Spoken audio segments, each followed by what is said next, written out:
Now, I got a question. Can you discharge student loans? I guess Stanley's been watching the news because there's been a lot of talk on the news about whether or not student loans are dischargeable, or are they going to, is the Congress and the Senate, or the Congress, House and the Senate, going to put together some sort of bill to send to the president to have student loans, private student loans, be declared dischargeable? Because now student loans are up to $1 trillion, and it's all of a sudden become a crisis. Well, right now I can tell you that the law is today, November 1st, 2012, that the answer is no. No student loans are dischargeable.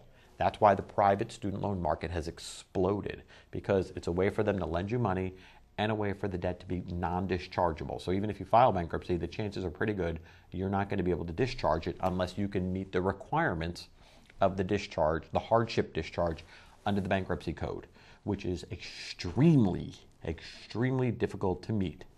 So that's another question for another day. For today's purposes, the answer is no, but if you do have student loans, you may want to watch this, because the first thing you're going to have to determine is whether or not your student loans are private or are they federal. Do they fall under the Department of Education, or are they private loans? Well, if you have a lot of private loans, good for you, because if they ever become dischargeable, bankruptcy may be best friend. If you have a lot of federal loans, there's ways to work that out. So, for example, let's say you come out of college and you have 80,000 student loans, but you're a nurse and you're making around $35K a year, and you've got 3 kids, and you're saying, hey, I'm a single mom on $35K, $40K a year, and I can't make it because of these student loans. Is there a way to work it out? Believe it or not, yes, there is. So everybody thinks student loans are the worst thing in the world.